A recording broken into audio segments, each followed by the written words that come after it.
me here today. I should start off with an apology. It's never good to start a speech with an apology, but I should apologise. I've dragged myself out of bed this morning. I have what's called in the UK man flu. That's not proper flu, as many of you would understand it, or swine flu or bird flu, but man flu, which my wife tells me is actually nothing more than just a cold, and I should get on with it and stop complaining, but if I'm a little bit slow, then that's the reason. Please be patient with me. As Jacob said, I lead the commercial activities on product carbon footprinting, working with companies. And for those of you that don't know the Carbon Trust, we are an independent, not-for-profit organisation. We have a mission which is to accelerate the move to a low-carbon economy. We're headquartered in London, but we now work with organisations right around the world on product carbon footprinting and have offices in the US and in China now too. And it's also worth noting that we're independent of the British government, so we don't necessarily represent government views there. We don't lobby governments either. Rather, we think the best way to drive change is to work with companies to create positive business incentives for them to do the right thing. So that's a little bit of the background to what we're doing. I want to really talk about two things. Firstly, I want to emphasise the globalisation of carbon footprinting as I see it. And that, for me, is really a realisation that carbon footprinting must be a global process, or it's frankly not going to work. And secondly, I want to talk about 7 different pathways that I see to driving harmonisation, so that we're all doing it the same way and everything is happening as cost effectively as possible. Where are we today? I think it's worth just talking a little bit about how we see carbon footprinting. And what we ultimately want to see, our vision in this space, is where we can help create a low-carbon society. It's something that's talked a lot about, but for us, that's a society where we can all live happy, fun, fulfilled lives, but we can do it in a way that minimises the impact on the climate. Now that's quite grand, it's quite far-reaching. At a practical level, what that means for us is we want to work with companies around the world to help them measure, reduce, and then communicate, if they want to, the carbon footprint of their products and services. Some facts and figures then on what we're doing in our footprinting work. I've put up a map of the globe there. You'll see in dark blue some of the countries where we're already working on footprinting projects. We've now footprinted or certified more than 5,500 different products across 6 continents. So the only continent we haven't yet worked in is Antarctica. Given what looks like a lot of you drilling for oil and gas there, it's probably only a matter of time, but we're still at 6 out of 7. And this includes a really broad basket of different product types. And I think that talks to the idea that Stephen raised, that about 3/4 of the footprint from the economy comes from the goods and services we buy and use. So things like food and grocery, DIY and construction products, clothing and textiles, electricals and electronics, general retail products and financial services are just some of the product categories that are interested in this space. And not all of the companies we're working with want to go and communicate the results, but what we've seen is the carbon reduction label now being used on products worth more than $4 billion US, which to me sounds like a lot. In global trade terms, it's still a very small number, but I certainly think it's a step in the right direction. So what's the outlook for product carbon footprinting as I see it? Back to my first slide, but there, the outlook. I think it's clear from the diversity of people and organisations in the room, that there's a huge amount happening right around the world, and that's absolutely fantastic to see. But of course, harmonisation and harmonisation through collaboration is absolutely critical at this stage, really to minimise the costs of what we're all doing. I think there are huge business benefits and societal benefits from carbon footprinting, but of course there's a cost to go and gather the data, to crunch the numbers, to do the projects, and that's something we need to work to minimise if we're going to see the real increases in uptake that certainly we all know we want to see. And of course, conflict and confusion can also be created. We heard from the previous speaker about different product category rules being developed in different places. It's inevitable, but it's something we should work to avoid. We've seen this point many times before, the idea that supply chains are truly international, and I think that has some very important implications for how we think about tackling the product carbon footprinting problem. It's important that we're able to then use standardised rule sets, but also standardised data, so that organisations across the supply chain are able to work in harmony wherever they might be around the world. Now, that cost of footprinting is absolutely critical in making sure it's adopted widely by companies.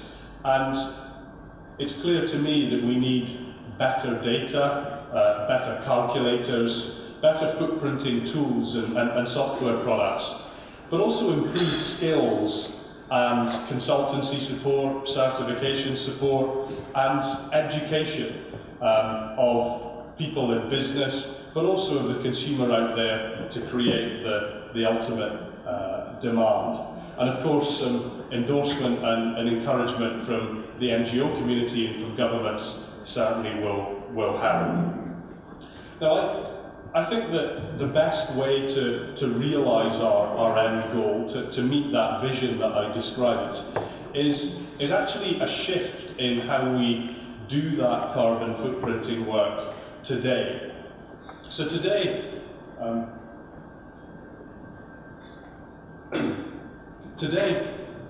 carbon footprinting is still very much a one-off exercise. Someone in the supply chain, it's very often the brand owner, decides they want to understand the footprint of their product from cradle to grave or cradle to cradle. And they go off and they do that study. They encourage everyone in the supply chain to collaborate, to provide data, to be part of that exercise. And I think that works very well today in an environment when we're still really learning how this works. I talked about the fact that we've now footprinted more than 5,000 products. It's a very big number, and going back 3 years, I would question today whether I believed 5,000 was possible. But it's still only a tiny fraction of the products and services someone consumes over the course of a year. And it's clear to me that we need to make that big step up. And I think the best way is to change how we do our footprinting from this process I've just described to one that we call chain of custody. And that's really where everyone in the supply chain takes responsibility for their own piece. So as a business partway through the supply chain, when you accept raw materials from your suppliers, they give you those raw materials, but they also pass you the carbon footprint information associated with those. You take those and you add them together, you add your bit, and then you pass that on to your corporate customer. If everyone in the supply chain does this, the effort's shared, and of course that means everyone has the opportunity to be part of the process, to innovate, to drive reductions themselves, rather than it being a process imposed by the retailer on the poor participants in the supply chain. But I think that's only part of what we'll need to see. And even with this, we still have that issue of, driven by the fact that supply chains are international.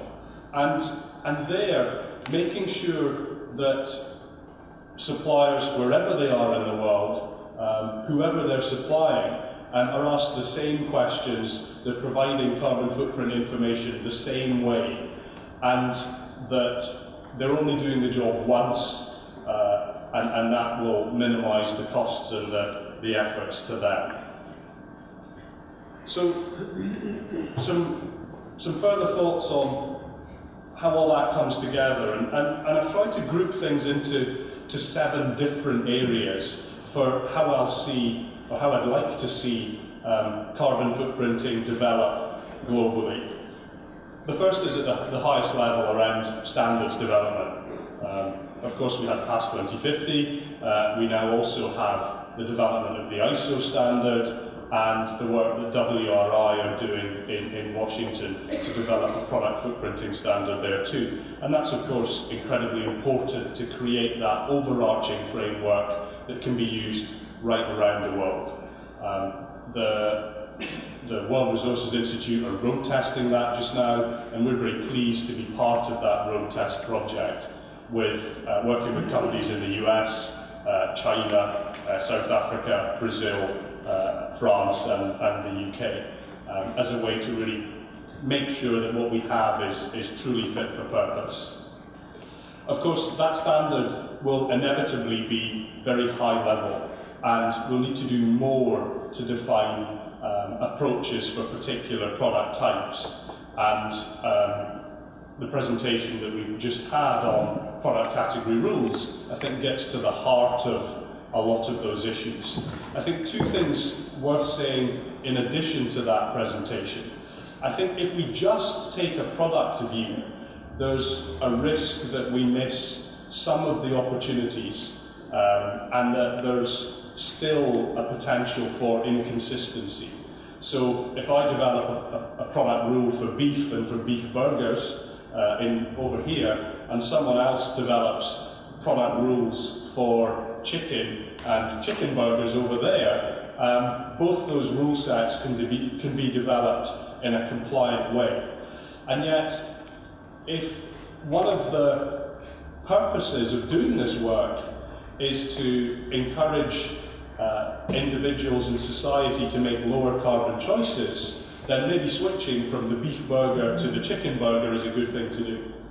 And if those aren't brought together and truly harmonised, then we won't be allowing people to make like-for-like comparisons. So I think that's something we have to make sure we build in. And the second is that rather than just looking at it from a product category view, I think a matrix approach is more important, where we look at product categories, but we also look at common emissions events. Because whether it's a beef burger, a chicken burger, a car, a TV, all of those products have a transportation stage. All of those products have some kind of disposal stage. All of those products have packaging. Many have agriculture as a raw material stage. And we can do some standardization work, some category rule development work there too, but looking at those emissions events rather than just at particular products. And that matrix structure will indeed make footprinting much easier for all, and it will get a whole new set of industry associations and companies involved too. Transport and logistics companies, for example, clearly able to provide that sort of guidance across the gamut of transportation stages. Thirdly, we're still at the stage of trying to work out whether we think this is something that should be voluntary or should be mandatory. And to be honest, I still don't really have a clear view here. My preference, I think, is for voluntary, simply because I think the business benefits for companies in doing this sort of work are so very strong. But of course, that does require a business case for companies to be involved. they have to see that this will help them reduce costs or manage climate risks or capture the potential of new low-carbon markets. Now, many businesses are waking up to this and are starting to do so, but not all. And I think we do need all businesses, or at least the vast majority of businesses, engaged. But then on the mandatory side, the thing that I struggle with is the idea of a mandatory country initiative as part of the wider global system. And I think there is a risk if different countries create mandatory schemes and that those schemes are inconsistent, then we build in extra cost and extra complexity for businesses that operate across national borders, and of course then for any company that supplies products to lots of different end-user markets. So there's really, I think, pros and cons of both those approaches. Thirdly, I think there's a strong theme now about harmonisation of existing schemes. As an example, I'm very pleased that we're now working with colleagues in Korea, where we're helping them underpin the carbon footprinting process in their scheme, using the development we've made on Past 2050, and looking at how companies in Korea respond to demands to be part of that Korean scheme, but are also then able to operate on the international stage when they're exporting to Europe and to the US. And I think that chain of custody model that I've talked about is also something that we all need to start thinking about seriously. And we've seen a number of different examples there working very well. I think that the three that I'd pick out are in paper, packaging, and fresh produce. So in paper, we're seeing companies from the UK, China, and Brazil now collaborating to produce standard carbon footprint calculations that they're then giving over to their corporate customers. We're seeing similar things happening across Europe with packaging. We've done a lot of work with Superfos, a big packaging supplier, to allow them to do that when they're supplying literally all 27 different European markets. And then on the fresh produce side, we're working as part of a collaboration between producers in Chile, South Africa, Ghana, Egypt, Israel, and others. These are all traditional competitor organisations. They're all competing for space on the shelves of the European and the American supermarkets. But by collaborating around this chain of custody model, it's helping them to cut the costs of footprinting and boost the business case. We're seeing the establishment of a global certification network now. I notice we have SGS and KPMG in the room, and I think that's really interesting because it says there is global demand for these sorts of services, and it's something at the Carbon Trust we want to help foster. And lastly, we're seeing the development of product carbon footprinting solutions, so software products that take footprinting beyond just being something that is a one-off exercise to being something that really is embedded in how companies do business. And I think our vision there, it's a few years away, but our vision there is when the management team sit down once a month to look at sales and production volumes, they're able to see the footprint figures from the products they've produced at the same time. And that will take the development of new software products, integration with ERP and accounting systems, and frankly the development of an entirely new industry there to support this. And it's something we want to actively be involved in. So, in summary, quite a simple message from me. I think despite the current economic climate and despite the lack of a global deal in Copenhagen, I think that the outlook does remain very positive for product carbon footprinting and all that it entails. But of course it'll need ongoing collaboration to make sure we're cutting costs in how we do this, and that we're thinking as intelligently as possible about how we maximise the benefits for businesses, for consumers and supply chains, and then ultimately for the climate too. So thank you for your attention.